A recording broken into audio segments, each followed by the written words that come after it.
You're listening to the Warlord Radio Podcast. Welcome to episode number 17 of the Warlord Radio Podcast. And on this episode, we have our good friend, Mr. Billy LaFond. Hi, guys.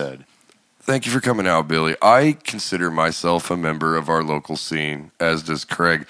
You, though, are like this weird scene animal that just won't stop digging yourself further and further into it. So thank you for coming out, man. As somebody who's like, you make me look like the most casual metal fan in the whole wide world. And it's great. I love that about you. Thank you for coming out. Well, I appreciate it. As I said 1,000 times already, you have no idea how good it feels to finally be on the other end of this. Of the interview process, that's yes. right. So for those who don't know, I am the founder and vocalist of the of Skull Archer, which is a thrash / I would want to say crossover type thrash band. We have really kind of moved our reaches around ever since forming a couple years ago. I am also the founder and host of DFW Metal Mayhem, which is the most brutal podcast in the Metroplex, as I never shut up saying. And also DFW Metal Mayhem has just become a promotion company, and we have just started our roots with helping out with the Deep Ellum Metal Fest this year. Yeah, I saw you post that. That's fucking awesome. And I am... So practically, what does that mean? So I'm going to be doing what Joseph and Tyler and everyone else does. I'm going to be booking my own shows, and I'm going to be putting bands in venues. No, that's awesome. I just meant for the Deep Ellum Metal Fest, so because that's coming up here in the spring. Oh, like, are you going to be helping like book some bands? I did book some bands already, Okay. and that's all I'm really doing is just helping Joseph out, kind of sort everything out. With something as big as the Deep Ellum Metal Fest, which is arguably the biggest event that our local scene has in the year. I agree. It's definitely... You definitely need more than one person running it. Oh, no. For sure. Yeah. Oh, yeah. Tyler Berry just, I believe he added the Nines, that little place by Brain Dead Brewing. So that is there's a new venue then. Yep, and Great. oh my God. I'm surprised they haven't like thrown Brain Dead into the mix. Maybe it's just because they won't let him. But I know that Tyler, he books a bunch of metal shows every Thursday night down at Brain Dead. Do you remember that fest? I didn't go to the... I was out of town, unfortunately. Oh but yeah, they had a little fest there as well. Yeah, I Am Destruction played like outside where like everyone could hear them. Dude, think about just driving down the street as like some normal dude, and all you hear is this dude just go violent, stay violent, and you're just like, what? I'm going to find that place. Yeah. Oh, also, I am a very proud member and prospect. I'm a proud prospect of the Pitbulls March organization. That's right. amazing. You are the first Pitbull we've had on the show. We have mentioned the Pitbulls on the show before, I believe. But for those out there that don't know what you're talking about, like, kind of tell us what the Pitbulls are. The Pitbulls is an organization that was founded around 1989, I believe, by Mr. David Compost. And essentially, it's really hard to describe what the Pitbulls are to people, and I struggle myself sometimes doing it. The way I describe it in funny terms is we are your mom's book club, except way more brutal. Way more brutal. Essentially, and you will beat the shit out of crowd killers. It's great. Essentially, what we are, I guess, is just a bunch of people who really like the scene, and over the years, as the Pitbulls have grown, and now today, it seems like we're just, the people to make sure everything's good. We have our fun too. I mean, just look at how Dizzy and Steve go at each other in the pit. Oh yeah, man.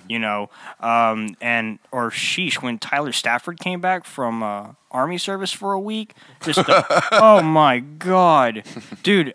Someone should have warned the prospects. Like me and Schlatowski knew what was up. No one else did, and we just forgot to say, "Oh yeah, Tyler's coming back for like 2 weeks, guys, and he's going to destroy you." And I didn't tell no one. And Reed Mills, my bass player in Skull Archer, he got his prospect shirt at the night of the Pitbulls anniversary show. And man, he did a lap and another lap and another lap, and Tyler just wrung him. And I'm like, okay. The moment he got hit, I'm like, fuck, I need a new bass player. Right? They're like, dude, don't kill my band. No, because you guys and that's the cool thing about the Pitbulls is because everybody's in on it. But I mean, you guys go hard. I remember we were out at Tomcats. I think we were all playing a show, and when you guys went on, it was either I can't remember, or you were singing with Electric Vengeance, I think. I always do. Yeah, I think you jumped up on stage with Electric Vengeance. And that was like right the time the bunch of Pitbulls showed up. And just like, man, wrecked the floor. Just wrecked it. You know what I mean? It was great. It was so fun to watch. I swear to God, I feel like when all these venues are going to close one day, I feel like they're going to give a piece of the floor to some of the members because they own that crap, I swear. For sure, they've bled on it enough. Speaking of Electric Vengeance, quick plug for my podcast. Next episode, by the time that I'm talking about this, I'm having Mr. Brandon Luna on. Awesome. Gonna shoot the crap with him. That he if you really want someone to thank for me coming out here, there are two main people in my opinion. Firstly is Nathan Kramer. Mm-hmm. That dude really, really got me into the scene.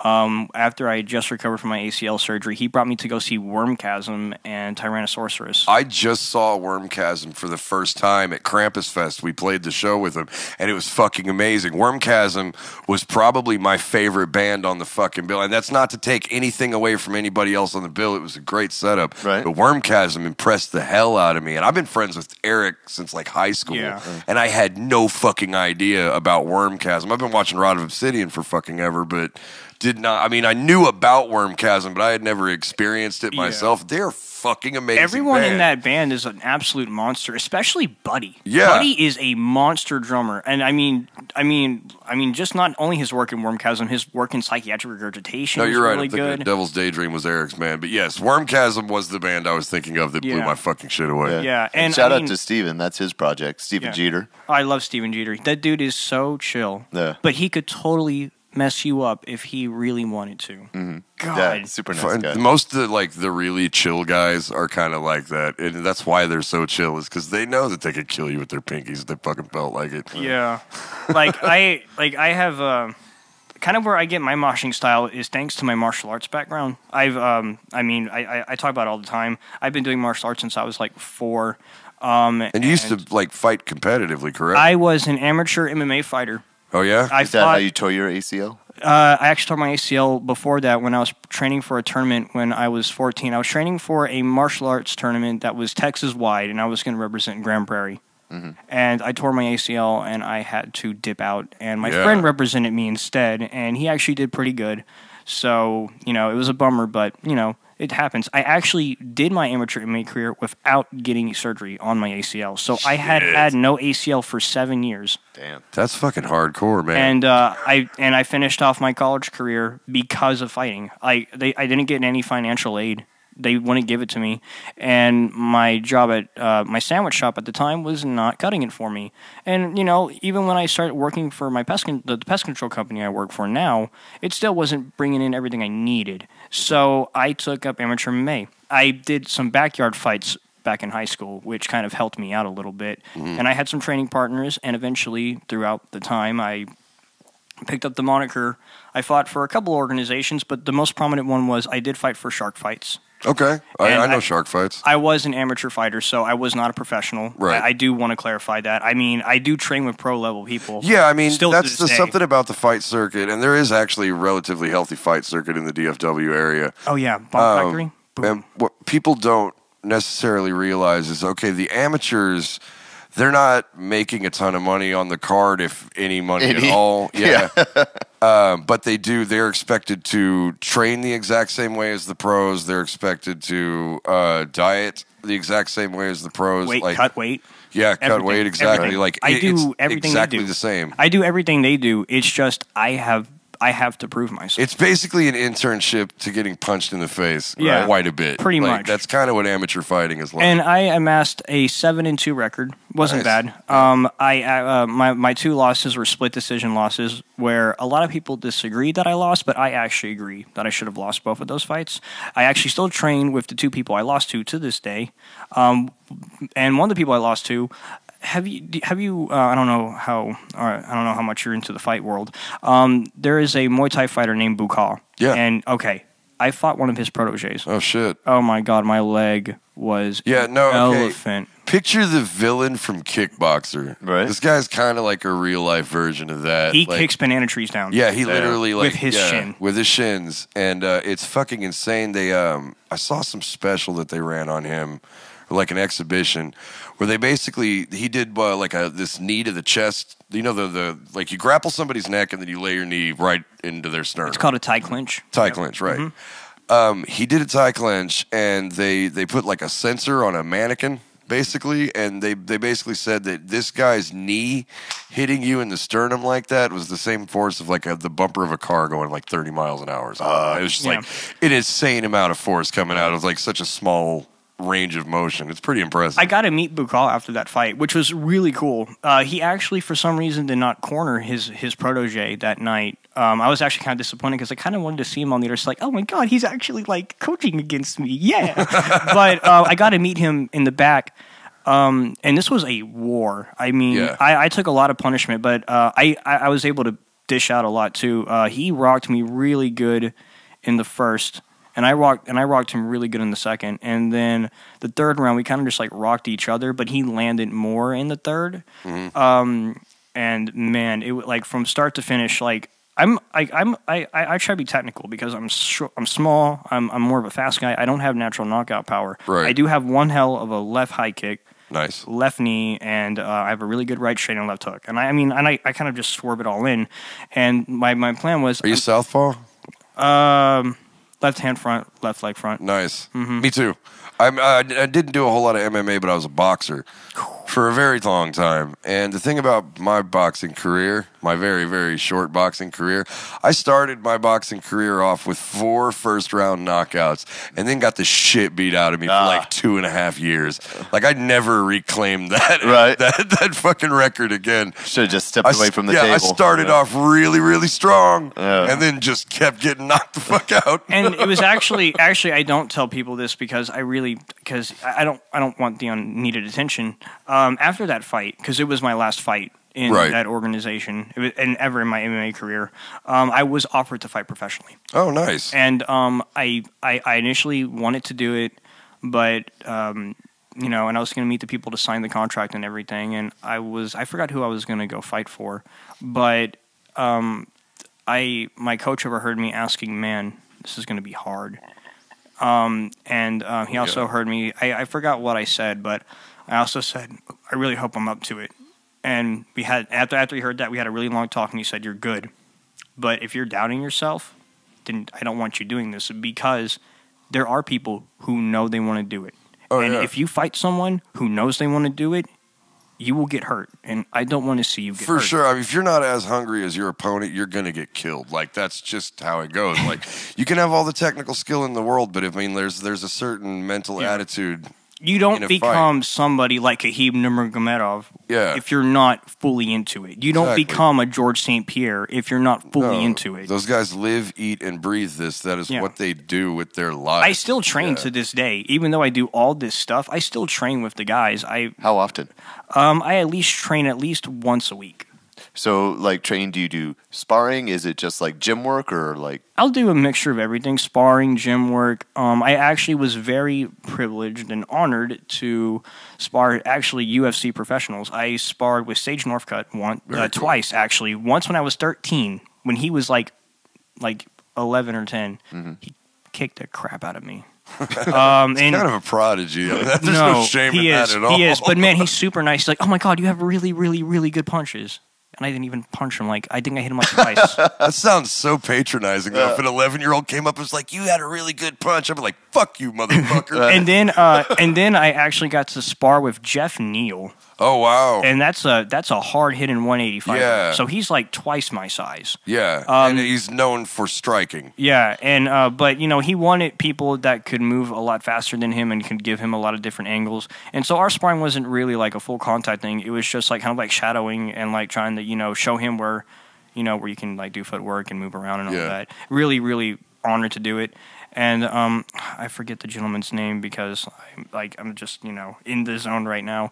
The guy who just beat Chad Mendez, he's going to be coming soon, and I'll be having a chance to train with him. Like Volkanovski, I think is his name. That dude's a monster. The former rugby player. I don't think I'm familiar with him. That's I could pull it up, but do you know what his disciplines are?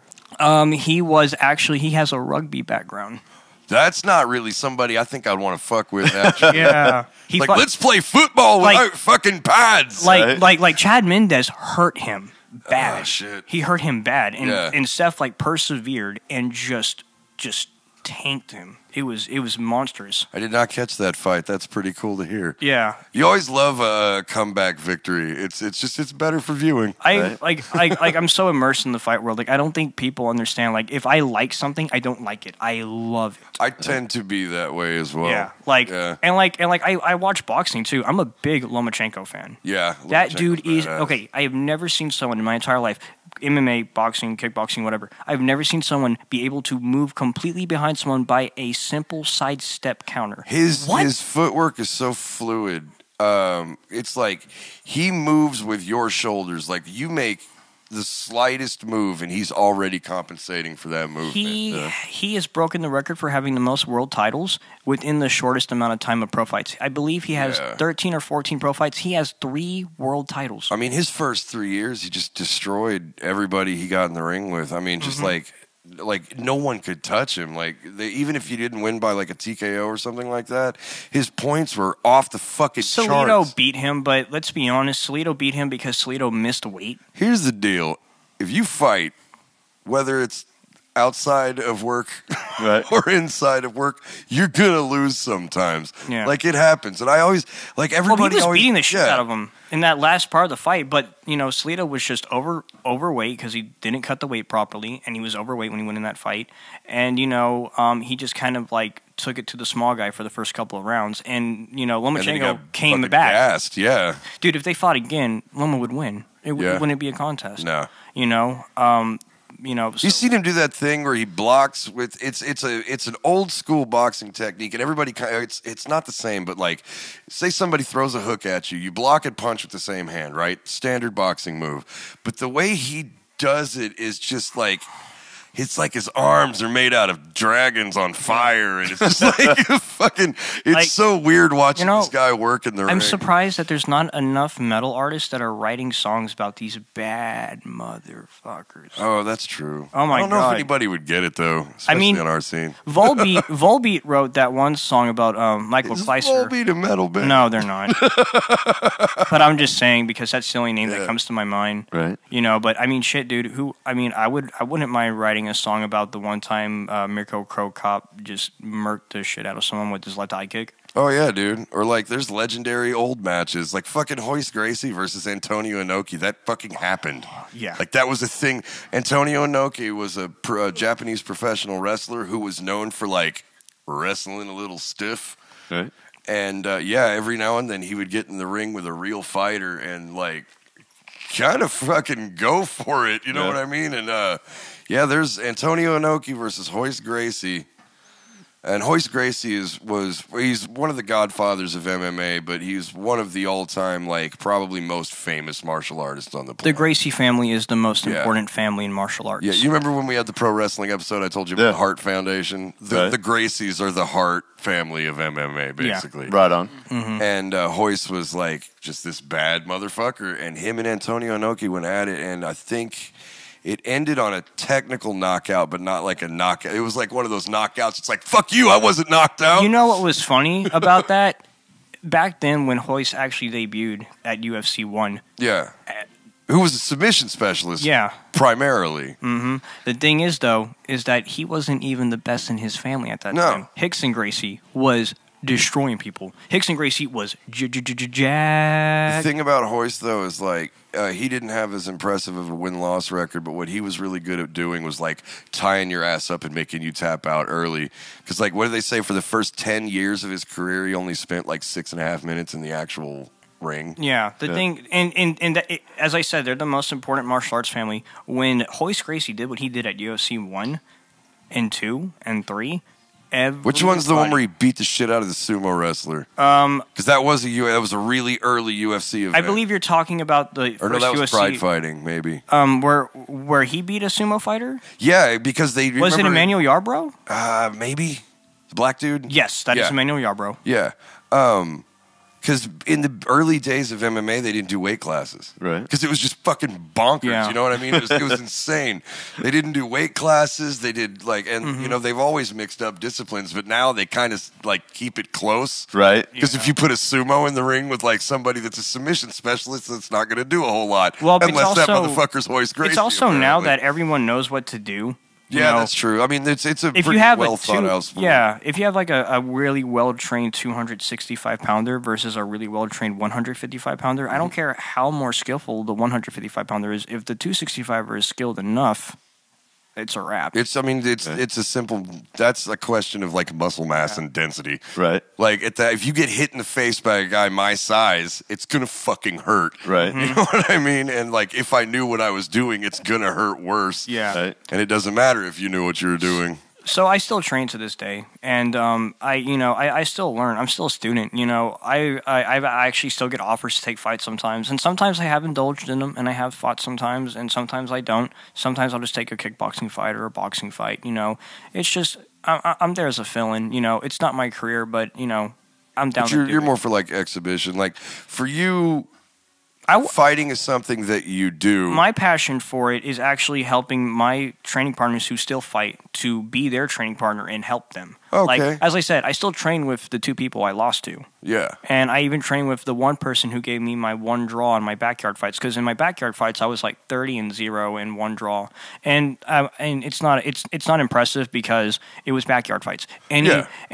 Any Hushu could have done it. You know what I mean? And they did. That's what backyard, some people knew and what the fuck they were doing, and some people were just drunk I could fight. Yeah, and I was just way more skilled than most of those people. Yeah. But I even trained with that one dude I had a draw with in that career, and he's great now. And, they're all professionals now, and they all fight. One of them fights for Legacy, one of them fights for Elite XFC, so... I'm just there to help them, as someone who likes supporting everyone and everything I do, that's why I do my podcast. I want to help everybody as much as I can. Well, I think that's fucking awesome, and I didn't know that about you, so that's really cool. Tell us, give us the short version of the history of the band. Of Skull Archer? Skull Archer. Skull Archer was an idea from high school. I came up with the idea because at the time I was into medieval combat and medieval warfare, especially as we all are. Yeah, especially Eastern style warfare. I'm a big fan of samurai and oh my god, I could play all day with a naginata. Naginatas are fucking cool. I can play all day. And I mean, you can hook them together and spin them around and they're fucking. So essentially, I kind of drew a samurai-esque warrior and with a black face and piercing eyes of orange from the Skull Archer song. Okay. Essentially, no one took me seriously though. I wanted to start it, and no one took me seriously in high school. So I put it on the back burner. And why didn't you just beat the shit out of him? Sorry. So when I got introduced into the scene, I saw Electric Vengeance when I was 16. That would be a life-changing moment, I think, for a 16-year-old. Electric Vengeance has that vibe. You can talk to everyone. Everyone has had I saw an Electric Vengeance when I was X-teen. I talked to when I had Bozo on my podcast recently. Alejandro said he saw Electric Vengeance when he was 15 or 16. It's crazy. Damn, I didn't realize how long they've been around. Over a decade. We've been playing with those guys for 10 years. Yeah. That's what I thought. Yeah, because I didn't meet them until we started Diesel Beast, and we met them some of our earlier shows. We played with you guys in Electric Vengeance. We've indirectly had a hand in a lot of our favorite bands around here. We brought Oberon down. Yeah. We hooked Skull Archer up with their first show. Nice. Got them on their first Denton show. coming up in April. Oh my God, Combat! Oh my God, Combat! Oh, you have no idea. Combat is like my obsession, dude. I want Combat on this show so bad. We're gonna make it happen. Nathaniel is shout out to Nick. All of those guys are super chill. No, they're great, they're dudes. all they're super awesome. chill. They're playing with I Hate God at Tomorrow. Andy's bar. Yeah. What? I'll be at that show. What? Because someone's dying. I'm a huge I Hate God fan. Someone's going to die in that venue. Oh yeah, and I'm going to be there to fucking watch it. Yeah. So to dribble back, after I saw EV when I was 16 at the farmers market in Grand Prairie, really nothing else happened. It didn't really hit me. But then when Nathan brought me to shows and kind of got me going into shows, I ran into Brandon again thanks to that. And I was actually friends with Angie Foster because I had bought a ticket to go see Soulfly when Exploder opened up for them. So through all that, Shout I got out to Exploder too. Oh my God, Jacob, I love you. Thanks for being in my band. I was gonna say, and Jacob's in your band. He's in it's crazy. Exploder, and now he's in Squelch. I saw Exploder so many times before I even knew who Jacob was, and now he's in my band, and now he's like, I would kill people for that dude. Exploder is maybe one of the most legit thrash bands I've ever seen in my fucking life. They do it better. I know thrash bands that are on like people's battle vests that aren't anywhere near what Exploder is. No. Most signed thrash bands are not at their level. No, in my opinion. I agree. So having all these connections, it kind of reignited the spark. Especially when I went to the Deep Ellum Metal Fest a couple years ago in 2016. I saw you play that night, and I was really drunk, and I piggybacked on my friend while drunk in the mosh pit. It was the best. Nice. So I finally got it started up, and I met a really good person that I was introduced to by the Luna Brothers, and you know him, Mr. Alberto Aguilar. Oh, yeah. And me and Alberto started Skull Archer, and Alberto was a motherfucker on guitar. Yeah. That he was this close to becoming the fourth member of EV, and he declined because he said EV is best as a three-piece. Mm-hmm. I can see So if that's not a testament to how good Alberto is, they were willing to break their three-man formation to have Alberto. And then, slowly and surely, the band came together. Timothy McGee on drums, and that dude was great. Good high school friend of mine. The only person I didn't hit up, ironically, back in my high school days. Right. Anthony on bass. Man, also someone from high school I never hit up. Wow. And eventually, you're just asking the wrong dudes. I was, and and then Nick Milano as well on guitar. I found him through. He actually just hit up one of our videos on Facebook, and we talked and we had him on, and it worked out perfectly. We did our shows. And I felt like 2017, we debuted in April 2017 with you guys. Diamond Gems. Yep, Diamond Gems. That was a lot of fun. We had brought 38 people, like tally marks. That's not horrible, man. That's a pretty good pull for a band that it's your first show. Yeah, it blew my mind. I think it's just because, I was able to talk to everyone and make friends and connect with people, because that's what I do. You are very good at that, yeah. I love doing that. Yeah. It drives me. You fucking know everybody. I feel like 2017 was the year that we put ourselves on the map. Like, we are Skull Archer, we are a new thrash band. There's not enough thrash bands, so here we go. 2018 was the year that I feel like we completely cemented ourselves as an absolute staple. And you guys have a fairly new drummer, Kenny Sisk. Yeah. Silo. Oh, I love him. And he's been in the band like 6 months? Something like that? The first show he played was, I believe, the show after Suicide Awareness, because that was Timothy's last show. So I believe that first show, we played for Steinax, Apophis, and Gruesome Fate.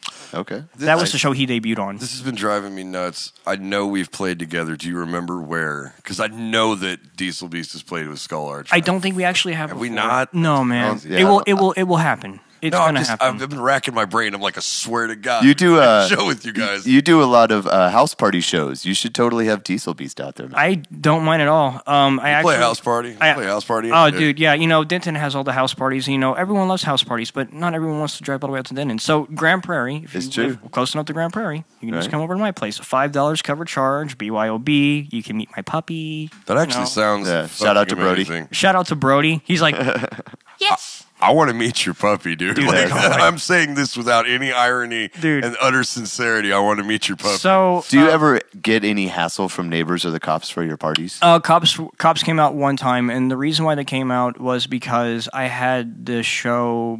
It was the night before Easter, and the time sets were running really late, unfortunately. And Steinex was playing a little past midnight, and that's when the cops were like, "Hey, man, you gotta shut it down." I got you. Besides that, no. That's pretty awesome. And I just keep it to 4 bands. Yeah. And I try to end it before midnight just to avoid that. And it's always either done on Friday or Saturday. I'm not going to try anything else. I'm going to lie, it sounds like a blast. That's a problem we have in Denton is first off, we have a noise ordinance at like 10. Yeah.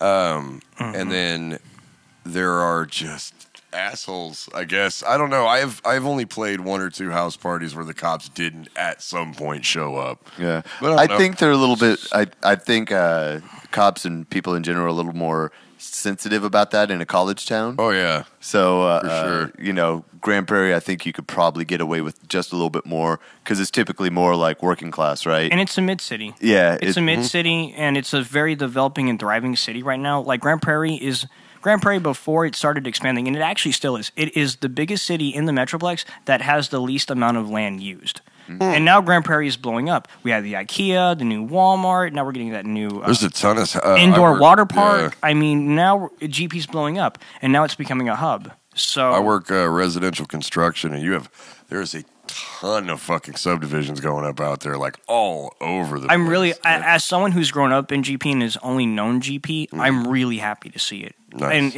And I'm never going to move. I want to have kids there, and I want to raise a family there. Right on. I'm really excited. To dribble back on the Skull Archer, sorry. I go off on so many. Dude, we are kings of like a little meandering. We like our diversions. Our rabbit holes just fine. We should call this podcast the Tangent Podcast. Yeah. I think we had one podcast where we literally just like the entire 2+ hours was a tangent of just going from like we never actually covered anything. Shout of out what to Dr. we Paul Bones. Yeah, shout out to Paul Bones. That's great. It's great though. So if you haven't noticed, all the people I mentioned are no longer in the band. Everyone had to go their own separate ways. Right. Which is an unfortunate reality. You know, I've talked about that in previous episodes. But for people on the outside, you know, if you're just a fan of music or you just happen to stop by a club and see a band or whatever like that, it is crushingly difficult to keep a lineup together. It is. Like it is basically honestly about the hardest fucking thing you can do. Very, very few bands go their entire career without a lineup change. Yeah. Well, not even that, but I mean it's like the shelf life of a band, of any band, is like a housefly. Is like most bands, right? Most projects are 1 to 2 years. Yeah. And then, you know, if you're really solid, you know, or you just happen to have like some stability, and then, you know, it's like you can see bands that'll make it a handful of years. You just got to be different from everyone, Mr. Silver-Tongued Devil. See, you got to be different. Billy gets it. I've been telling Craig, you got to be different from everyone, and you are different from everyone. That's definitely a reason why a band like yours has been able to thrive and stay around. Is because there's only one STD. Fuck yeah, there is. Oh, well, thank you. So, but I only meant with that just in the purely technical aspect of keeping however many people's in your band, even if it's like a 3-piece like Electric Vengeance, or if it's 4-piece like Skull Archer, or if it's 5 or 6 or whatever. It's like you have to figure out everybody's schedule. Everybody has to be at least kind of sort of on the same page, at least like drive-wise, gear-wise, ambition-wise. And at any moment, any one of those factors can change. So it's like one person can suddenly have like some kind of life change, or suddenly somebody just decides they want to do something different, or now these two guys don't like each other, or whatever. You can't find somewhere to rehearse. You can't find somewhere to rehearse. That's a huge one. Now you guys practice at your home where you will have your parties and stuff like that. And that's great. Because that is literally the lifeblood of the band, being able to practice. Yeah. Think about how many great musicians have gotten together, started things that just immediately fizzled out due to logistics. You know what I mean? Just simple logistics. So I just wanted to call attention to that. Is just, you know, it's like seeing it. I'm always so impressed when people are able keep it together and go forward because it's so Skull Archer has crazy definitely hard. had its hurdles, for sure. What is the current lineup of The Skull current Archer lineup. looking like? So right before Timothy left, he introduced me to Reed Mills. Now Reed Mills, Reed? Mills, yeah, I love you, Reed. Congratulations on the prospect shirt, buddy. Yeah. So you got 3 potential Pitbull members in Skull Archer. It's crazy, isn't it? Yeah. We got the son of Joker. I know. Anyway, Timothy introduced me to Reed. Now, Reed has played in a punk band called Social Kills back in the day with the guy who, with the guitar player who now plays for Corkscrew Nosedive. Yeah. And man, when Reed tried out, he was like, "Yeah, I can do like apes like this." I'm like, "You're in the band." Hi, I'm Billy. You're in the band. It worked out perfectly. And then when Jacob played 2 songs with Skull Archer for Joshua Costella's His memorial show. Yeah. And everyone was like, "Ooh, what does that mean?" And everyone was right because Jacob came right on in. And that was actually before Reed came in because that was right after Nick left. And Jacob came in, and I think when everyone heard that Jacob was in Skull Archer, I think that really, really piqued a lot of people's interest because Jacob was known for only being an Exploder and was denying playing in any other band. He even said no to Aska when they were blowing up. He said no to them. So to have Jacob in the band, it kind of blew my mind. I had to like sit down on it like, holy shit. Now I feel like I can get somewhere. Now I also on guitar is David Trevino, and David Trevino is someone that not a lot of people knew in the scene, and probably still don't. He didn't exist in the scene before until he joined Skull Archer. I knew him from working at the sandwich shop that I worked at. After I left, he started working there. I would go there every now and then to hang out and grab some food and say hi to former employees. And I met him. I was listening to The Philosopher by Def Nice. while I was eating a sandwich, and David's like, "Oh, is that The Philosopher?" And just starts fucking jamming it with me, man. And I'm like, "You are cool." Yeah. And eventually, when I was looking for a second guitar player, because I felt like Skull Archer needed 2 guitar players. Right, because you started off with just one. Well, Played your first few shows with Yeah. just one guitar player. yeah, because Alberto left right after our debut show, unfortunately. Right. But man, if he came back, he could be the third guitar player. I love him so much. You guys sound Guys sick could with pull- third guitar You players. guys could pull an Iron Maiden. Just keep him in there. Oh I think yeah, you guys actually could though. probably. And then, and David's a great guitar player. I definitely like what he does. He brings more of like a soothing yet creepy element to Skull Archer. The best example I can give is the solo that he does in Brandon Heretic, which is our longest song right now. The solo he does in that is so trippy, and it really fits with us, though. And It's an interesting style, that kind of really melodic line over what's a straight up thrash. You know what I mean? Like, And I felt like now, and I'm actually really happy when I saw the flyer for the April show that it says crossover next to our name, and I really feel like that we have embraced it a little bit, especially with a song like Branded Heretic, which is literally just like 3+ minutes of just straight moshing, and then Visions of the Demise at the very end, that breakdown we have for Visions of the Demise, and this new song that we have that I'm not going to tell anyone about like in full detail yet. That's all right. Nobody's listening. You can tell everybody. yeah, man, you'll upset our tens of fans. Yeah. But, so doing that too, I feel like we have really embraced all forms of thrash, and we want to bring it all together. Really, I think the only thrash that I would be able to struggle vocally with is death thrash, and I feel like I'm still getting there. Is that something you'd want to do? Sure. It's a pretty I mean, tempo. look, Incinerator can't take all the glory for it, can they? Incinerator's so fucking good, though. Oh my God, did you see that we're playing with them in August? Well, I saw that they were yeah. playing, and then you were posting that you weren't on there. So Yep. I guess you guys got added. Yeah, because we forgot to ask Skull Archer. Whoops. Yeah. Dude, there's no way you cannot put Incinerator on the bill when Skull Archer's active and be like, oh, well, you know what? Yeah. Do it. You can't do it because I'll be like, hey, you listen here. I will play with Benjamin. I will cut you to play with Benjamin. So you better let me play with Benjamin. And Robert and Juan and Chris, I swear to God. And it worked.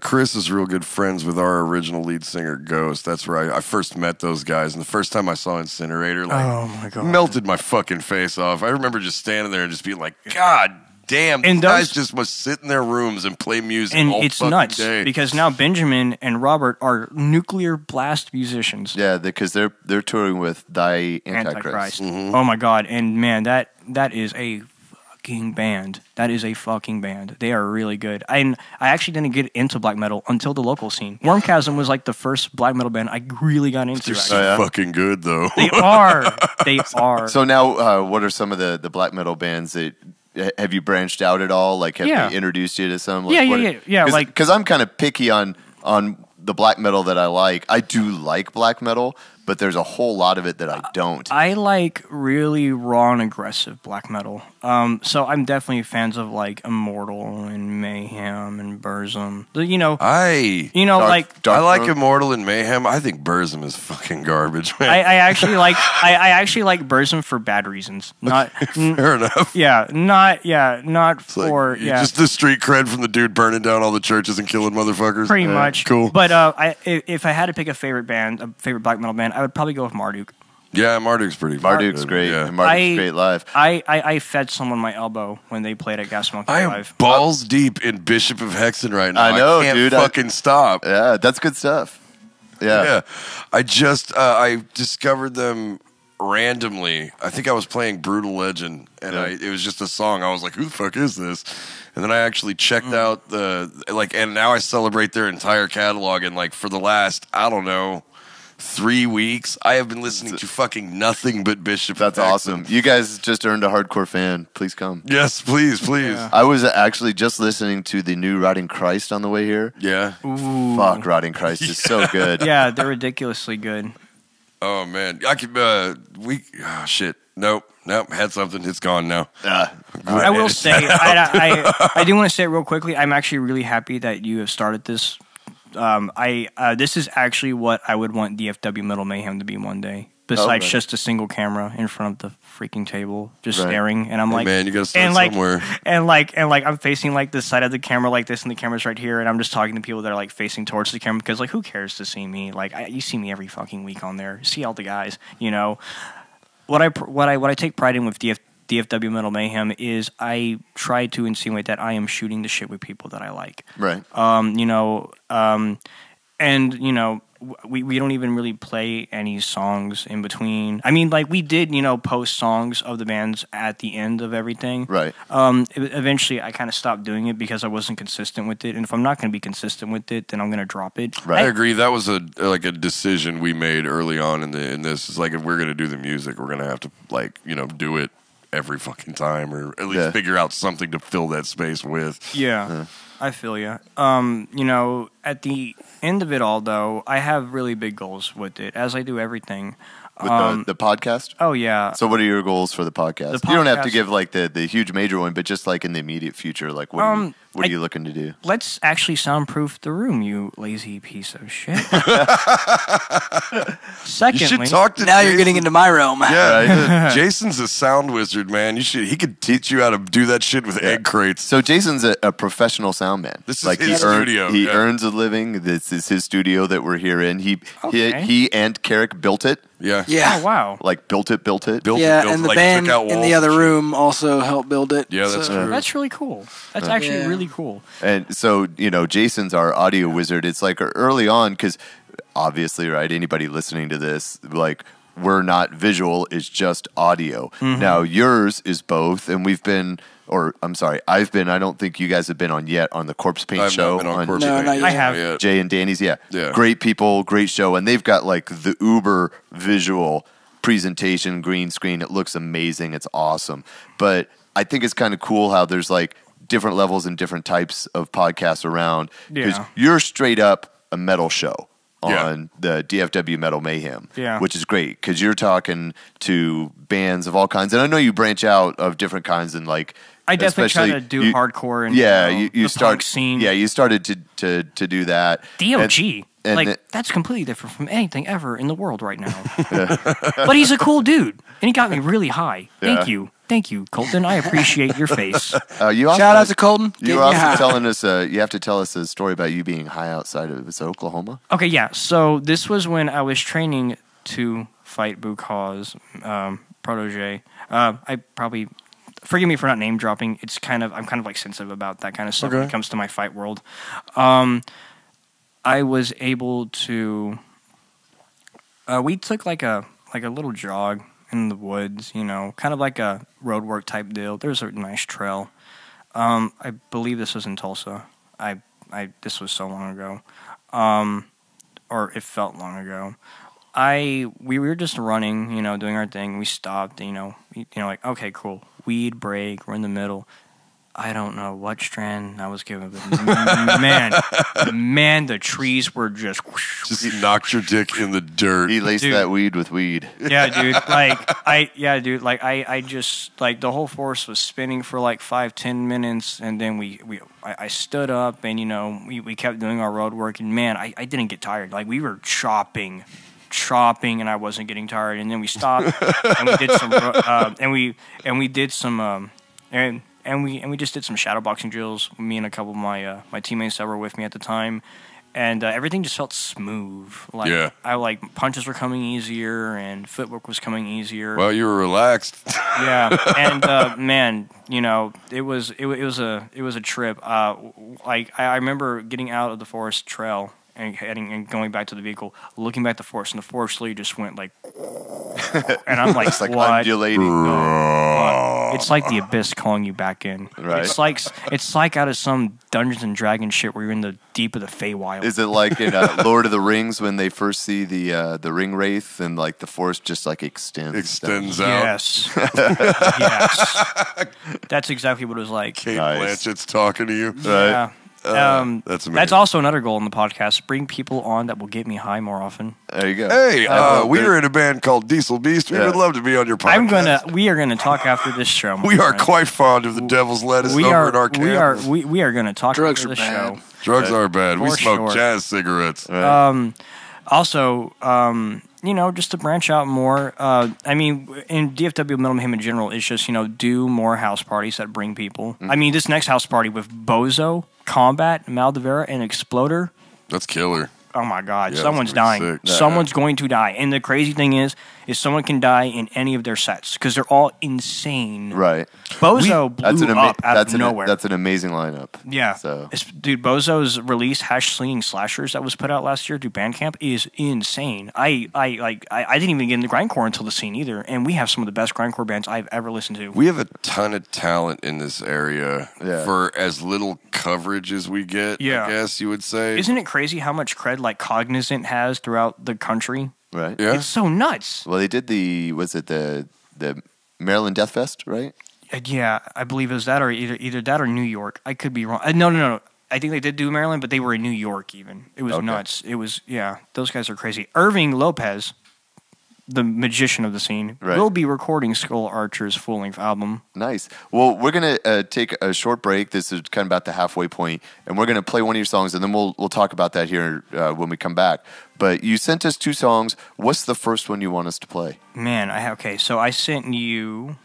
Ambushed and Exiled. Okay, so Ambushed is, I believe, our anthem. Okay, we'll do this one, but tell us real quickly about it.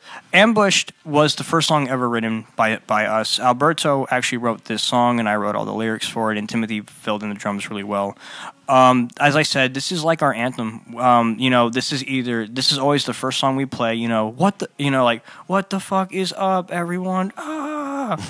We are Skull Archer from Grand Prairie, Texas, and insert venue name here. You have just been, and then everyone in the room screams and ambush. a 2 and a 3. Yeah, ambush, and then everyone just loses their shit.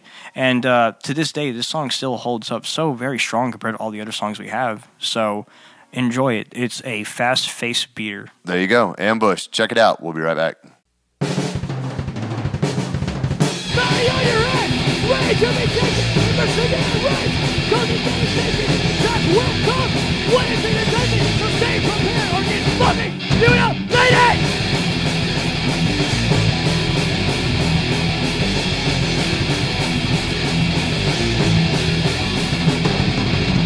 Ambush, surround and aside. Ambush, you got nowhere to hide. Ambush, must fight and survive. Ambush, unless you want to die.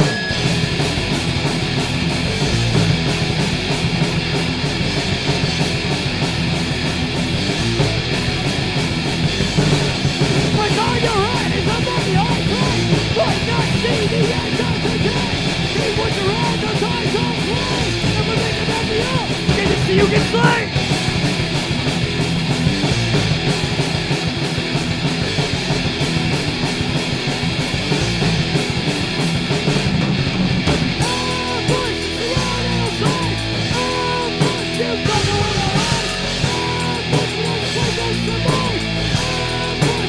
You wanna die?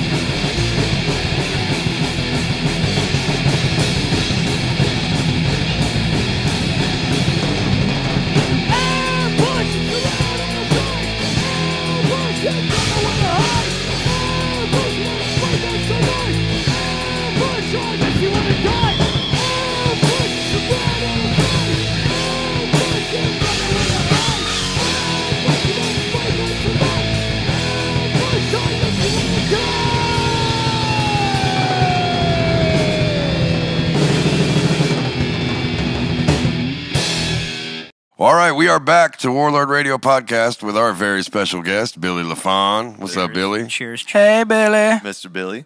So you were telling us outside, and we stopped you like mid-story because we were like, no, we got to fucking save that because we don't want to. We have a habit of like we'll be talking to guests outside on the break, and they'll tell this awesome story, and we're like, fuck, we really should have saved that for the show.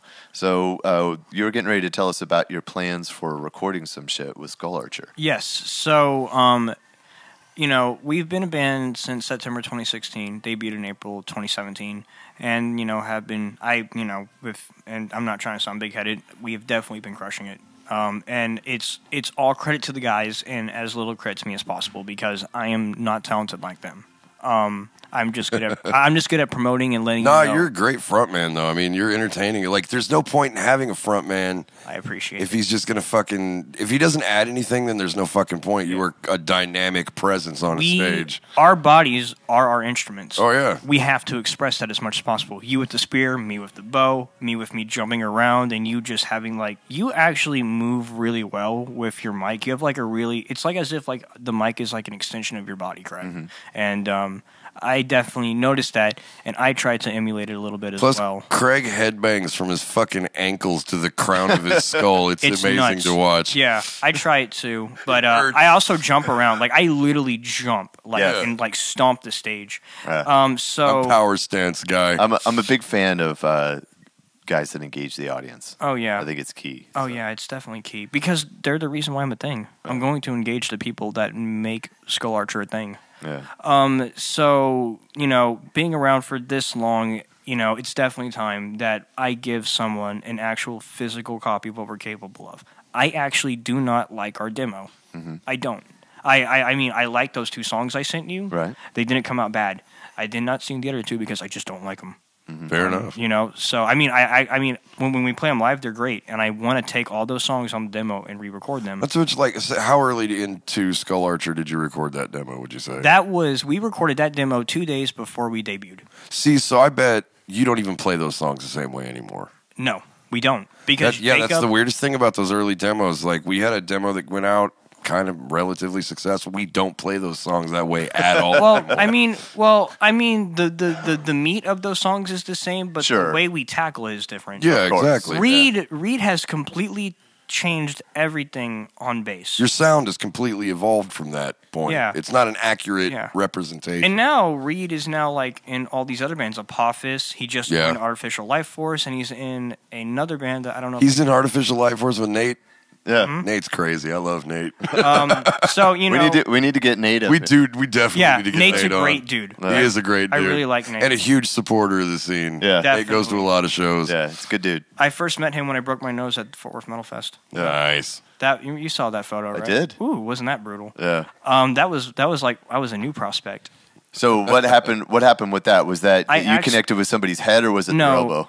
It was during Demon Seed, and of course, and Jose Nito, another Pitbull, the scrawny Hispanic kid with the long black hair. You're gonna dude. have to be way more specific. No. If you actually look at all the Pitbull members, he's the only shorter, scrawny, Hispanic, long-haired kid. We were going, and I was behind him, and he just threw his fist, just backhanded. And I was behind, and I kind of ducked my head, and I just went out like a light. Damn, broke my just hit you nose. right on the button. Yep. Right, just right down the bridge. Knocked me out cold. And I was taken outside, and I healed up, and I took a shot of whiskey and just put my nose back in place, like 20 minutes after the fact. Have you broken your nose before, like fighting? No. I've actually never been knocked out in fighting. I've never broken anything. The worst thing I've ever had was I had some muscles in my leg literally lacerated from kicks. Ow. That was against some. Shit. Okay, I'm gonna try to say his name because I respect the shit out of him. That was Chumakank. Okay, Thai names are weird. Yeah, they are very. But he has some kicks, and that definitely lacerated 2 very small muscles in my leg. Jesus, so this dude just shredded the inside of your leg with kicks. It's okay. I gave him a hairline fracture on his orbital bone. Fuck. Yeah. So, I've had a hairline fracture on my orbital bone. That is no fucking picnic. Yeah. Oh, really? Yeah. What happened with you? Was it a fight? I got hit in the face with a mic stand at Oh. a punk rock show. It was kind of a fight. Yeah. Ouch. It was a fight after. Right? But, no. So wait, were you on stage? No. I was in the audience. There was So like somebody like threw it out? at a punk show, and then this giant fight broke out between the band and the front row of the punk show. Oh, shit. And I turned around just in time to see a concrete base swing right into my face. And then the next thing I knew, I was in the back of my buddy's van, and I was fucking covered in blood. Right. And my eye was all fucked up and swollen and shit.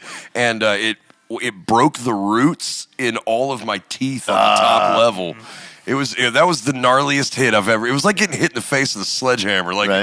it was a lot. So having all of these experiences, the releasing a Skull Archer album, our debut album, will be a thank you to the scene. Like, thank you so much for everything you've done for me. This is my gift to you. And we're actually finishing up the writing process. So all we need are 2 more songs.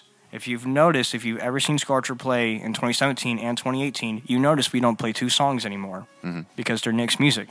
So to respect to him, we don't play those songs. But however, I still have the CD of those songs. So what we're going to do is we're going to rewrite those 2 songs, Operation Human Extermination and Head Split Shot. Uh-huh. And we will rewrite them, and we will throw them on this album as well. Nice. And pretty much every song that we have right now will be on the album. And how many is that? How many songs are you looking to put on the We're going to have an intro plus 9 songs. So it's going to be, you got Ambushed, you got Exile, you got Thrill the Hunt, you got the Skull Archer song, you got Branded Heretic, you got Visions of the Demise, you got the newest song, which is called The Scent of Insanity. Nice. Kenny actually wrote some of the lyrics to this, and they're really good. Operation Human Extermination and Head Split Shot. And then whatever intro we decide to do, whether I want to do a quirky little movie clip or a Godzilla roar, because I love Godzilla. Big Godzilla fans. Big Godzilla, you came to the right room, my friend. Oh, yeah. I'm always sending Billy little Godzilla memes and stuff. I love it. You're a true blessing.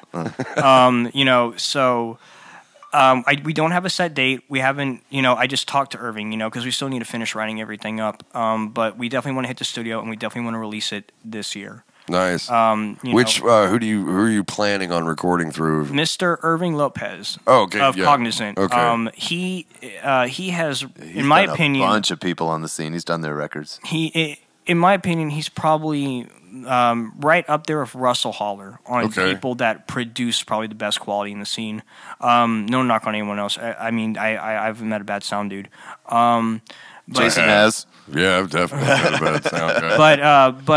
But those two He's rolling for me his eyes are for at people the that top. can't see it. Yeah. Those two for me are at the top.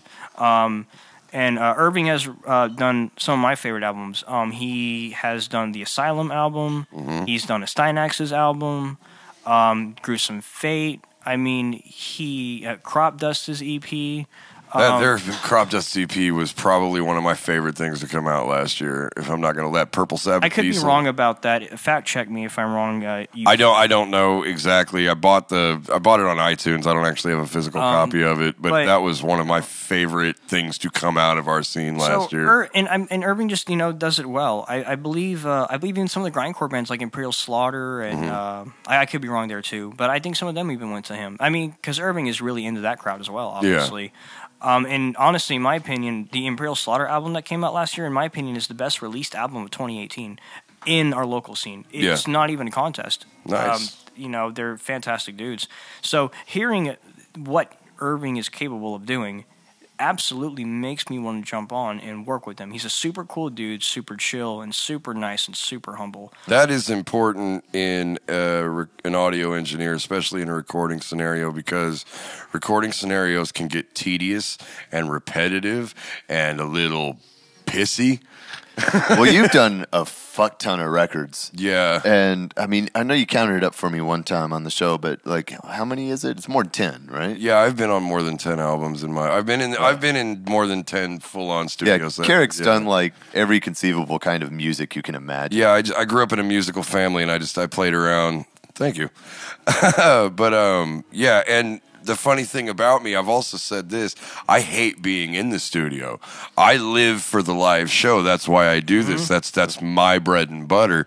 But I'm in the Diesel Beast with the lovely Jason Rochester, the audio wizard over here. Yeah. And he is addicted to the fucking studio, this guy. He is. This guy's trying. I love it. That's why I built one. That's why I got one. Yeah. I wanted to be on 500 albums instead of just 5. I will say this. I've recorded a shitload of albums. I have not done more sessions per band than Diesel Beast, though. Well, my 2 cents is, and like Billy said, no disrespect to anybody else, because we're stupid lucky with a lot of deep talent in the DFW area, but Diesel Beast's album last year was the best sonically sounding album I heard out of anybody. Well, thanks, man. Thank you. Thank you. That was very nice. Not just kissing ass. I'd tell him if it blew. Yes, you would. I believe you. Okay. But I mean, thank God you said that. I am going to make sure I do an album review for that album because we could use it. Because I am trying to do the 2018 albums. I haven't listened to them all yet. I still need to do Bozo, the split between Psychiatric Regurgitation and Wormgasm. And I guess I got to get you guys on that. Yeah, we can hook you up. Yeah. So, you need to. It's definitely. I mean, like I said, it's like there's a lot of bands that have put out some really cool stuff around recently, but you guys, it's that very narrow rail between being super polished but still having that organic presence where it's got depth and just enough kind of like hiss and fuzz and kind of that old school heavy metal feel to it while still having like up to the second production 2018 standards, which is incredibly hard to find because I've heard bands that have incredible production, but it sounds a little too slick to my ears. Yeah. Like once I start to get into like tech death and stuff like that, to me it's a little too clean or sound. Power metal. Yeah. Power metal is especially like those guys will overproduce the fuck out of their shit. Agreed. Yep. Like putting some backing tracks is fine to fill out a guitar sound, but you have 24 fucking guitars going, man. Come on. Yeah, that's why Sabaton is better live than studio.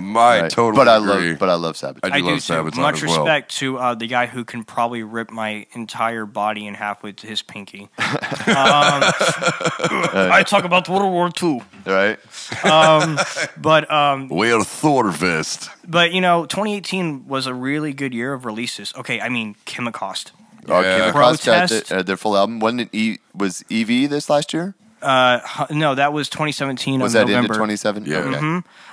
But I mean, so you had Chemicost drop an album, you had Protest drop an album at the same time. Yeah, at the same time, you had Empty Shell. Mm-hmm. You had that sounded great. The Infamous. When Exploder, that was a great sounding one too. By the way, and when Exploder finally released a CD, everyone was like, "Oh my god, thank you so much." I bought one immediately. I want to be a little bit of a dick, just to keep it honest. I love Exploder, but I was disappointed in the sonic sound of the CD. Oh, yeah? I will. It was recorded a very long time ago. I understand. Yeah, and it doesn't reflect it all on the band. I love the band. I love everybody in the band. They're great friends. But for as long as they worked on it, and when it finally came out, I thought it wasn't where they should be. And I don't mean the songs at all, not the songwriting, not No, them but if performing you- it. I mean Just the production. just the production on the album Yeah. is. I didn't think It did them justice. Well, did I'm them pretty justice. sure they appreciate the honesty, and I mean, I don't know if you noticed or not, but I also do album reviews on DFW. Oh yeah, Metal I've Mayhem. seen. I watch all your shit. Yeah, Big so- fan. I've got the shirt and everything. I It's all appreciate good, it. man. I do need to come off DFW Metal Mayhem shirts, don't I? Shit, I will definitely come Yeah. up with DFW Metal Mayhem shirts I very want soon. one for sure. And the last album review I did, or at the time of recording this, I did Life of Scars album, and I wasn't a fan of it. I love Wayne Abney. He's a good guy. And I love Hammerwitch, actually. I'm a big fan of what Hammerwitch has done. But I felt like Life of Scars, that album, I thought it was repetitive, and I thought it was a little dry, and the lyrics were absolutely not creative at all. They had like a couple really good riffs. And look, I mean, there are some great things about the album. Anthony Walker is a motherfucker Oh, on yeah, drums. yeah. His name, just watch him do one show with Demon Seed, and you're like, have my children. What the fuck? Like, that dude's insane. The drumming on that album is monstrous as fuck. Yeah. It like rivals Demon Seed drumming, which is nuts because they're just like a southern beat-down thrash band. They're pretty good Southern beatdown thrash band, though. Yeah, we actually played with them though. We played with them when we opened up for DRI. Nice. You opened up for DRI? Yeah, that Fuck was yeah, the end dude. of November. I missed that. I would have gone to that That show. was it was the end of November. I set up our merch table right next to Kurt. Did you fangirl out, Billy? Staked him out. No, I actually Stalking him. I following actually the picture. set my merch up table first. He set it up next to me. There you go. But I know I got to meet him and talk with him, and he actually listened to our set, and he said he really liked it. And man, DRI, Thrash Zone was the first album I bought with my own money. Oh, legendary, man. And if you don't know who DRI is, I do not know why you're listening to our podcast. Right. Yeah, that was the first Go album I listen bought to with DRI my money. now. And Beneath the Will was like one of the first thrash songs I ever listened to, and I'm Yeah. like, what the fuck is this? Yeah. And man, if there DRI was a start- big part of my formative years. That was like some of the first pits I was ever in were like DRI inspired And, pits. DRI-SOD. and I mean that wasn't our Yeah. only like big show. We opened up for Deicide too. That's badass. That was our third show ever, and I was really happy about it. The pay to play stuff. Fuck, man, we should for be the birds. start playing fucking thrash death. You or know, whatever. and dude, Should. and I will say, pay to play is for the birds. Oh yeah, I don't do that shit. We do it very few and far in between, and only for opportunities like that. No, if somebody came up to me and was like, "You have to sell tickets, but you're open for Deicide or something like that," I'd be like, "Yeah, we're gonna do that." Yeah. If somebody goes, It's not- "You have to it's not sell a problem. tickets to play at the Ridgely Dude. Room on a Thursday," I'd be Dude, like, if "Go you fuck came up yourself." to me and you said, "Do you want to play for Overkill?" You can only play with Overkill if you sell 100 tickets. I'm like, I'm going to sell 200. You motherfucker. Mm-hmm. That is my favorite band right now. Oh, nice. Overkill. Oh Yeah. no, yeah, Bobby Blitz is That's classic shit. like my main vocal inspiration next to him and Billy Milano. By far. Makes sense. And I mean Steve Souza, Exodus, right up there too. I'm a big Exodus fan as well. Dude, that latest album was really good. They need to come out with something new. I agree. God. They need I to think there's freshen up their shit I a heard, little bit. I heard that they're supposed to because that Gary Holtz he's playing with Slayer, but they're kind of winding it down. Yeah. And I heard Gary that they're Holt, getting in ready- my opinion, is probably the best thrash guitar player on the planet right now. He's up there. He's one of them. I mean, for sure. I mean, dude, that guy has never put out a disappointing riff. Yeah. I mean, Yeah. But in my opinion, if we're going to talk about musicians all time, no one is ever going to be better than Chuck Schuldiner. Right? Oh, from Death, yeah. Nobody. No, dude. So I've been listening to Death forever, but I didn't like follow Death Right. really, so I didn't know about the fact that nobody could fucking work with this guy and Right. shit.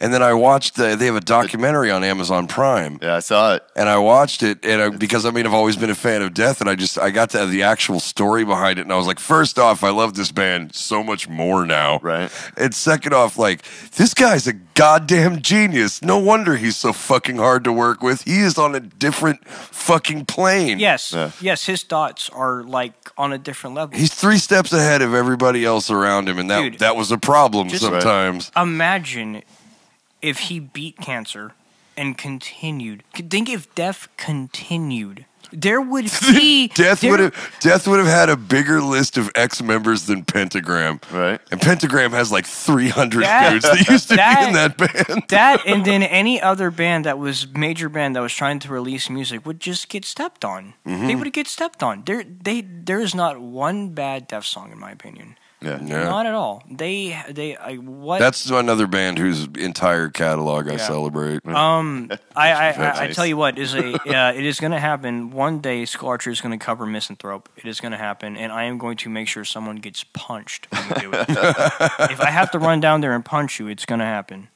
Someone has to pay.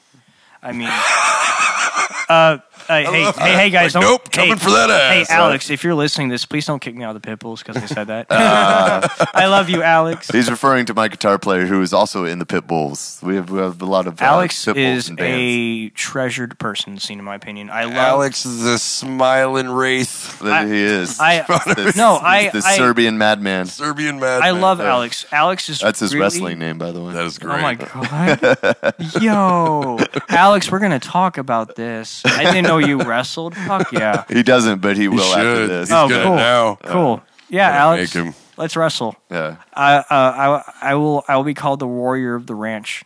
There you go. The Hidden Valley Warrior. The Hidden Valley Warrior. So you've got this whole thing with ranch going on. What is up with that? Okay, so this all started because of Mike Vest, obviously. Fucking Mike. Okay, so Mike was shit talking ranch. What, I'm like a motherfucker. Like the sauce? Yeah, dude. Dude. Texas ketchup. Like the condiment. How dare he? And Carlos was defending it, and I'm like, Carlos, we are a team.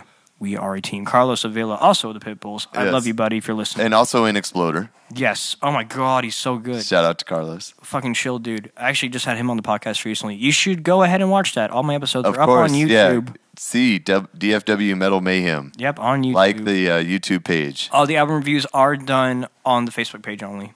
How often, before we get too far off topic, so you do an episode where you talk to a band and you intersperse that with album reviews. Yes. What's your schedule like? How often do you do this? So Mondays is when the album reviews are uploaded. Then Tuesday is when I announce the next episode. Thursday, I post the intro that Mickey makes. Mickey Plitt is my animator for the podcast and pretty much the backbone of DFW Metal Mayhem.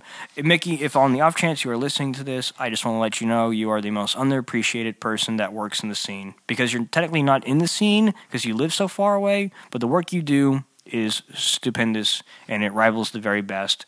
You need to move back here. Jason. You need to move back here, and you need to sell your shit because you can make goddamn bank off of it. Trying to say I got to start fucking animating and shit? Yes. Well, we have like little animated intros Damn it. that play before every episode and even before every album review. So I will post that on Thursday, and it's only for the episode. We do it for the album reviews too, but I just upload it with the album review. You know, Saturday is when I record.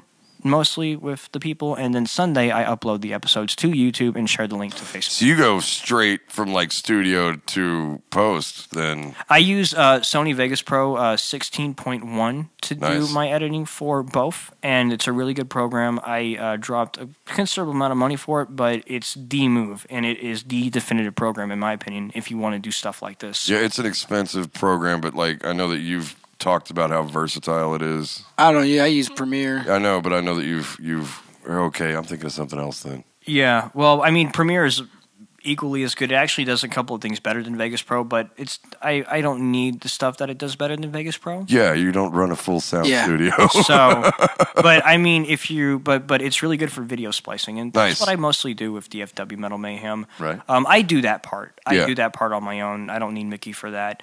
And you know. I love doing it. I mean, man, oh man. Anyway, back to ranch because oh my god, ranch. Anyway, what the fuck? Dude. So interview went pretty well. Took kind of a weird turn at the end. So Billy has had like ranch themed house parties. Like I had one ranch themed house party, and it was my last one, and it was hilarious.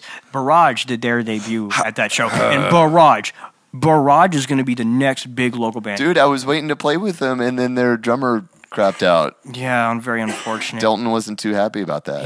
But dude, they are. So I'm still waiting to see him. I'm excited, but they are the most stompy thrash band in the scene. Wait, we were, and then they were. Their drummer got pissed off that you were playing with him? No. So Delton Rodriguez, who's another Pitbull, he's also in Beer Break, which is an amazing beer-themed crossover band. Parody, complete parody. Right think of Psycho Stick with beer. Okay. No, actually, I'm on board. But then Delton announced that he had this other band, another thrash band called Barrage, and it's got like a tank logo on there. And I think they played your house party, right? Yeah. Yeah. So I didn't get to make it out to that party, and then we were supposed to play with them our last show at Wits End, and I was like, "Cool, man, can't wait to see your band." He's like, "Oh, my drummer just fucking quit," and it's like, "Oh, sorry, man." Look, listen, everyone. If you're gonna quit a band, play the shows that you promised to play first. Yeah. Agreed. And then leave. Agreed. And then leave. Even when our lead singer quit, when Ghost left Diesel Beast, he still had like 3 months worth of obligations to go, and he played every one of those fucking shows, man. That was he didn't have to. Yeah, he was real cool about it. Even wiped out his motorcycle. That's how it should be. Timothy did that because Timothy told us that he was going to leave, that he needed to leave, and he was like, "But I still want to play the shows we had booked because we had DFW Metal Fest booked, we had Thrash Fest booked, and we also had the Suicide Awareness show booked, and he played all of them." Nice. Because he's a great guy. Timothy, if you're listening to this, I love you and I love your son. Your son is so adorable. He is my son too. I have kind of an interesting question that we've never really touched on before, but like, because you guys play a lot, so you know, and at least once a month is what I try to aim for. Yeah, I'm wondering like how far out ahead. Same with you guys, because Silver Tongue Devil plays all the fucking time too. Like, how far out ahead do you guys typically book? I will normally try to book at least 3 or 4 months in advance. But then again, I don't mind doing last minute shit. Because to me that's more fun because it's like, oh, we got to get ready like really quickly for this. But you know, normally how we go about our booking is probably the same as all the other bands. You know, I make sure everyone asks me for the offers because, you know, otherwise they'll just say refer to Billy. You know, they ask other members. So I'm like, cool, yeah, this show sounds interesting. Let me ask the guys, you know, and see if the guys are down. If the guys are down, boom, we book it. And I just communicating with them that way. The furthest we have booked out, I believe, is actually when we just booked the August show in August this year with Incinerator. I think that's the furthest we've ever done it. Actually, no. We booked for September with Tracy. Actually, no. I actually think I actually think that we actually booked the DRI in a longer span. I believe because Kevin was the one who approached us. Kevin Dunlap approached us before all the scandals and stuff happened. And he booked us on that, and that show was in the wane after all that stuff happened. Wait, but, what scandals? I missed that was that whole thing about probably the scandals Rail was Club. the wrong word. Oh, yeah, I probably need to retract the word scandal, but all Fair the enough. issues that happened with the Rail Club. Gotcha. You know? I don't know. It was pretty fucking scandalous. Yeah, okay, no. for our listeners, what the fuck happened at the Rail Club? So exactly? 'Cause I'm missing some shit. I'm not going to say anything like as if it's fact because I truly don't know exactly. No, tell us the juicy conjecture. We can give you the essence. Is that I want the conjecture. Kevin Dunlap is accused of embezzlement. Yes. Oh yeah, thousands totally. and See thousands that. and thousands and thousands of dollars. Mucho dollars, and the This is my shocked face. The club wasn't making any money. Because the dude was embezzling it all. So, and then so it went from the Rail Club changed hands. There was the old owner who was Buster O'Keefe. Yeah. And great dude, love Buster. Shout out to Buster. He ran it until he could essentially no longer do it because he had family obligations, had to take care of family, take care of business. So he stepped away. And within a year and a half or so of him real quick, like selling off the venue, like everybody showed up to work one day and the doors were bolted shut. They had shows booked out months already. I mean, I was supposed to go see Paul Bear there like the week some after. Combination of, there's a lot of talk of, is it the owner's fault? Is it the booking agent's fault? It's some combination of all involved. Yeah. If your owner does not tell people that they don't need to show up for work, he's kind of a piece of shit. I'm sorry. And I want to make this very clear. I always try to be as objective as possible when it comes to stuff like this. Mm-hmm. I have learned firsthand what happens when you talk out of your mouth without knowing full facts of everything. Fair enough. So I don't know exactly what happened. I know the essence and the meat, just like everyone and else. we don't know that's what I exactly said. what's happened. I but- did not want the facts. I wanted conjecture and gossip. yes. But Yes. everything I So just that's what said that is. has literally been in the newspaper. Yes. Okay. Yeah. So I didn't like Yeah. invent any of that. No, that was that was the everything Craig conjecture has and covered. gossip You version. can I'm good with that. Everything Craig said, you can literally read in the Dallas Observer. Yeah. I believe that's who covered it, right? The Dallas Observer did. Or Yeah, was- well, and Fort Worth And Star, Denton I think. Record Chronicle. yeah, that's It was pretty big news in the DFW because a bunch of musicians were like, "What the fuck?" Because the Rail, I mean, they didn't just book metal, they didn't just put, but I mean, They and they booked brought in really everything. like pretty big Everything. names. Like I fucking saw Reverend Horton Heat there a couple of times. Like just, and so it was weird that like. You know, if somebody fucks around and fucks a bunch of local bands out of a venue, like that sucks, and that's weird. But I mean, if you're starting to fuck with like really established acts that fucking do this for a living, Right. and I mean, if you Yeah. because I mean, I'm not kidding. I can't remember like off the top of my head what it was, but I remember looking at their backup calendar, like all the shit that was basically getting canceled because of the shutdown, and I'm like, that's thousands of dollars. That's thousands of dollars. That's thousands It's of so dollars. unfortunate. It really is. 2018 was a really hard year for the scene, and Yeah. it really showed people's grit, and it really showed people's commitment and determination for this. And you know, with everything that's happened in 2018, and we can go on all day about what happened in 2018. Well, I mean, a It's lot of good bands to broke see- up, a lot of venues shut down. Denton, we had this weird thing happen where, like, all of the venues closed, but then bands started pouring out of the fucking woodworks because now there's like 8 or 9 metal bands around this town. Like I told you, like 2 years ago, there was like 4. Yeah. You know, but now what you're seeing now is a resurgence of new venues that are now taking bands in, like the Nines and RGB, I believe is what the acronym is. There's a lot of places. Trade Winds in Oak Cliff, Yep.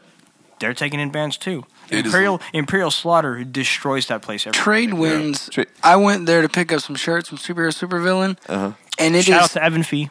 yeah. So yeah, shout out to Evan. So that bar is smaller than it's. Oh, it's ghetto. It's like Oh, yeah. 2 of these rooms, but half the length. We've Yeah. played smaller. And like but the bar's in the center and cuts off Oh, both rooms, so like shit. it's like the bartenders can turn around and you know Right. they've got bar on both sides, but then both rooms are basically completely separate. oh, Yeah. wow. It's so insane though. Like pretty nuts. that's We as played intimate as it we gets. played Kimiko's second show. We played with them at Trade Winds. It's one of those venues where if you put 10 or 15 people in it, Yeah, it's you got a fucking show. packed. Yeah. Nice. Like yeah, but Evan Well, that's loves low to play pressure. this. So Yeah. So just imagine when 4 or 5 Pitbulls are in there with combat. just destroying shit. Right. yeah, dude. it knocking was chairs over and me- stuff. Punching through walls. me, Jeffrey Solman, who is a new prospect. Jeffrey, you're fucking cool. Shout out. Carlos Sevilla, Jacob Schlatowski, and fucking I believe Mike Vest. Fucking the five of us. in Did you just level one- that fucking place? Dude, Mike can level that place by himself. Yeah, I was about to Indeed. say. Yeah. Mike could pick up that entire building and throw it. He's a large man. Yeah, there's only like 10 parking spots. Yeah. And that's strategic parking Yeah. or you're blocking everybody in. Right. Damn. Yeah. But man, it is a fucking show. I'm down. You know where I want to Check 'em play? out. That corner store that you played, Craig. Oh yeah. Where's that at? the Midway Craft Midway House here Craft- in Denton. Yeah. So I've been trying to Look get at the Diesel Beast to store. play this for 4 or 5 years now, and they are like, we're too fucking loud. I'm like, dude, they've had punk bands, they've had so many loud bands, but it's like, I just Something don't about know. metal specifically, I think that I don't know, man. Because we've been turned down by the beer store like 3-4 You times. know, Randall books there. I mean, he's the one that booked us there. I mean, so weird. Yeah, like you know, They just hate us. No, y'all don't want to fucking do it. yeah. I'll play the beer store. I will not play the beer store on Tuesday night. You know, but yes, we should definitely play there the beer store. is a corner store by my house called Corner C Store. It's off of Carrier and Grand Prairie. Holla. Anyway, I was when Christopher Luna was trying out for the band on drums. before. Shout out to Gish. Oh, I love you, Gish. Your children are beautiful What too. band has he not been in? Every band he has been in has been graced by it. Has been graced by it because he's been a great drummer. Yeah. Oh no, he's fantastic, but it's like he made his the work he did in Silver Tongue is probably my favorite. Yeah, because I think so. because that's when he really kind of showed his like full arsenal really He's got well. such a high velocity hit. You know what I mean? Hell, he's beast, man. Him, He's beast. I mean him and Jesse Fletcher. Like when I think of like local drummers, Who's Jesse Fletcher? Clea, Oh, okay, yeah, Rapid Face, yeah, yeah. Like What did you call me? Right. when I think of like DFW drummers, it's like them two and Stefan from Imperial Slaughter. Just always come to mind. Colby Rogers too. You know. Yeah. You know. So Just monsters. monsters. Yeah, absolutely. And man, Colby is a dedicated. Like you think I'm dedicated? That dude drums in 3 bands and sings in 1. Right. Okay. Monster. Someone else like him, Todd Thompson, plays in Cleric, Combat, fucking Vault Dweller. I mean, Jesus Christ, dude. And Reed has now done that too. Now, because, you know, I mentioned those 3 bands that he's in, you know, Artificial Life Force and Apophis and Skull Archer. And he's actually doing another band. I don't know if I can give the full details on it or not. I don't know if they really announced it out loud or not. But it's him, Adam Huerta from Beer Break and Barrage, Delton as well, and I believe my buddy Ben Holmes is in it as well. And it's going to be another like crossover type thing. And man, I walked in on their practice when I was delivering some tickets for DRI to Delton, and man, it was crunchy. It was like it was like a frozen Kit Kat bar. Nice. Man, oh man. So what do you got lined up, man? What's on the horizon? So as of right now, what is on the horizon is I have a show February 2nd. February 6th. Sorry. At Tomcats. It's going to be a couple of bands that are coming out of town. I've only looked at the flyer once, so I can't quite remember who the bands are, but they're coming out of town. Mr. Cam Prairie, I'm sorry. He booked us for it.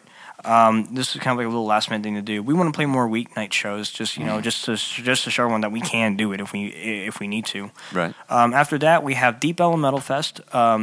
DFW Metal Mayhem is one of the promoters, as I said, so I'm really busy with it. That's awesome, man. But Skull Archer will be playing the 23rd. The venue will be determined, of course, with the lineup. Obviously, we don't know that stuff yet. Right. April, we are going to be playing our first time in Denton at J&J's with Silver Tongue Devil. I will definitely get that. The Lamech Configuration. Which is Joe of Ex-Monogamizer. Oh, He's got Joe Scalagi. Scalagi. Yeah, he's got a new death metal band. Fuck yeah. And he's going to open up the show. Yeah. Hell yeah. So yeah, Combat, fucking Silver Tongue, us and them. I mean, good show. We're going to blow that place up. Oh my God. Yeah, dude. awesome. I can't wait to get the fucking pizza voucher and eat. Right? That's what I'm excited for. And then August, we have at Reno's Chop Shop, we will be playing with Incinerator. That's the Incinerator show. Incinerator, Exploder, Electric Vengeance, and Beer Break, Amazing. and us. Oh That's my a God. great fucking lineup. Oh my God, dude. Killer lineup. Do you remember, I believe it was in 2017 at Diamond Gyms when it was Demon Seed, Interment, Gruesome Fate, a Stynax, and Crop Dust? That, the show we're doing in August is like the thrash version of that show. Yeah. Like that is the motherfucker of death metal list. This is like the motherfucker of thrash metal. Nice. You know? And I'm really, really happy, and I'm really, really honored and privileged and very lucky for Skull Archer to be where they're at right now. Well, you guys have been working your asses off, man. I mean, it's not for nothing. As I said, it's 99% of the credit goes to the other 4 gentlemen that are in the band. I will take only 1%. Yeah, but somebody's got to take that Zeppelin straight into the ground. I will. Might as well be you, buddy. I'm going to take the 1% because I am not talented, and I'm not, and I'm working on it continuously. But those guys, all of them in the band are super good musicians. And man, they have really made Skull Archer come true to form. We are the best we have ever sounded, and I really do feel like I really feel like we can stack up with anyone in the scene when it comes to intensity, when it comes to volume, when it comes to energy, and at first I didn't think Skull Archer was going to do it. I really thought, the first couple shows we played, I thought, they're good, but I felt like there was something missing. But now I don't feel that way anymore. I really feel like that we have really cemented ourselves. And if you haven't seen us before, you've at least heard us once. Oh, yeah. Name once or twice. And man, it's all because of them, and it's all because of people like you that do this kind of stuff right here where we're able to promote our stuff. And that's why I'm super thankful that I have DFW Metal Mayhem to help promote my friends. Mm-hmm. Overall, I am dedicated to the scene because the scene made me. Right. The scene hasn't made me. Without the scene, I would just be some loser masturbating on Pornhub I don't want to go do pest control tomorrow. That's the way to live your life. That That's would be my me. weekend. Are you kidding me? Right? Oh, I mean, it's fine too. Don't be putting down our core audience. but without the scene, I wouldn't be much of anybody, and the scene has allowed me. It has allowed me to become this super dedicated person that most everyone knows about. And to anyone who's listening who has, went to a Skull Archer show, watched an episode of DFW Metal Mayhem, shook my hand after me rocking your shit in the pit as a pit bull. Broken his nose. Yeah. Yeah, Jose, you too. Whatever.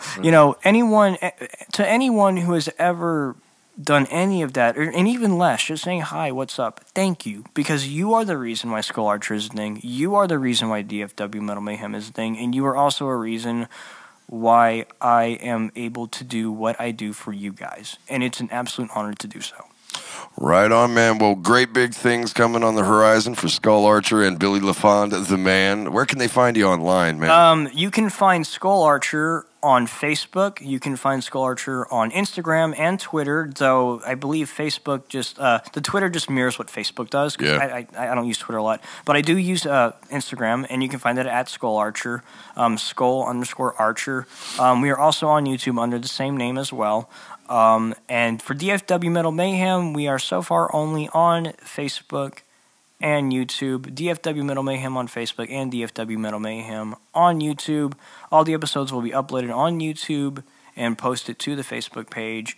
I believe there's also Twitter for DFW Metal Mayhem too, but it also fucking clones the Facebook page. Yeah. And album reviews are always going to be on the Facebook page. Nice. Just to give everyone the double score. I do plan on making a DFW Metal Mayhem Instagram because Instagram is definitely the move when it comes to promoting. Right on, man. Well, great. I mean, thank you so much for coming out. You've been an awesome guest. I didn't have to do shit tonight. As soon as we were we're rolling, Billy took off, and I was like, yeah, right. This is going to be just fine. So thank you very much for coming out and regaling us with your stories and enthusiasm, your unbridled, completely wild-ass enthusiasm, man. I fucking love it. I really liked the episode of Matt, and I felt like, man, Matt made me laugh so fucking hard. I need to do... And I'm like, I came into this, and I'm like, I need to outdo Matt. I don't know why. Matt, I love you, buddy. You need more rabbits on your Instagram. You want to compete with Matt Atkins, my friend. Right? I will drown all of your rabbits in ranch dressing. In ranch dressing. That escalated quickly. Right? In ranch dressing. Matt, Billy just declared war. Matt, Good luck playing Within. Welcome to the Hidden Valley. Actually, hey, Matt, if you do watch this, I do want to do our CD release show at Whitson, so please don't boot me up. Whitson, great venue in Dallas. Matt Atkins, great dude in Dallas. Billy LaFond, great dude in Grand Prairie, doing big things. Tell us, we got one more song that we're going to do from Skull Archer, and we're going to call it a night. Which one is it? We will be Exile by Arrows. Exile by Arrows is a song that is actually one of the origins of Skull Archer. Skull Archer is a story. It is depicted of a man who was accused for a crime that he did not commit of his own will, and he was sentenced to death. This song talks about the individual who was sentenced to death. From this, Skull Archer becomes a spirit, a restless spirit that wages war on humanity, and he does this by possessing warriors from different eras to wreak havoc on humanity. That's a great concept. Yep. I really like that. And man. this song, I'm kind of pissed I didn't think about it first. And this song is essentially the end of the mortal and the beginning of the spirit of Skull Archer. All right. Well, everybody enjoy and catch us next time. And look up Billy and Skull Archer. They're doing big things. You should be on the forefront of that. I love you all so much. Thank you again. All right. Thanks Thanks for you, coming Billy. out, brother. We appreciate it, man. There's a traitor in our midst, and we will bound him by his wrist. As he cries, he squirms, we'll make him food for the worms. His punishment, set by the Pharaoh, is exile by arrow!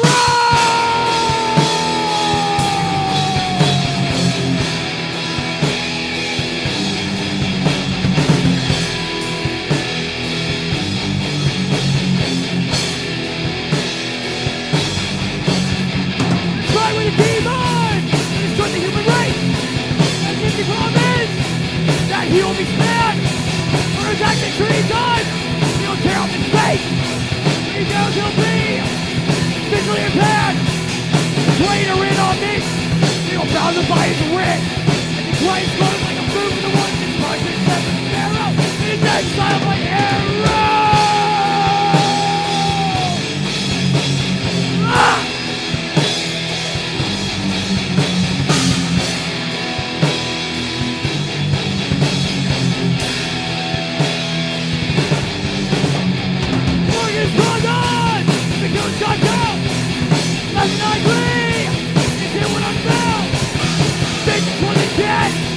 Treasure he will drown amidst the execution in his evil death. Traitor in our midst, he'll bound him by his wrist. Christ goes to move the one who tries to sell his Pharaoh. He's exiled by arrow. Yeah.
Crushed your skull, you goddamn traitor.